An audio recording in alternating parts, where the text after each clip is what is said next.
leen wax ni stand numéro 16 bi mooy stand Marème shopping by Marème adresse bi Touba marché Ocass centre commercial Sëñ Fallu di leen wax ne dañuy jaay bépp xeetu produit dañuy jaay bépp xeetu maquillage de qualité dañuy jaay ay sac marque yëpp dañuy jaay ay dàll dañuy jaay ay lunettes dañuy jaay ay parfum de classe dañuy jaay tamit yeneen bagage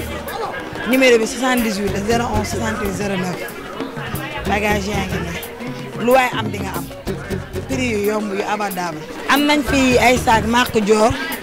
am nañ fi Hermès am nañ fi Dolce et Gabbana am nañ fi Alexandrine am nañ fi Versailles am nañ fi Chanel am nañ fi yeneen marque yu dul jeex. parfum yi am nañ fi ay Oud am nañ fi ay Excellence am nañ fi ay Sauvage Dior am nañ fi Victoria Secret am nañ fi Nova am nañ fi yëpp. am nañ fi ay lunettes yi am nañ fi marque Hermès marque Chanel yëpp am na livraison bi gaaw na yomb na tamit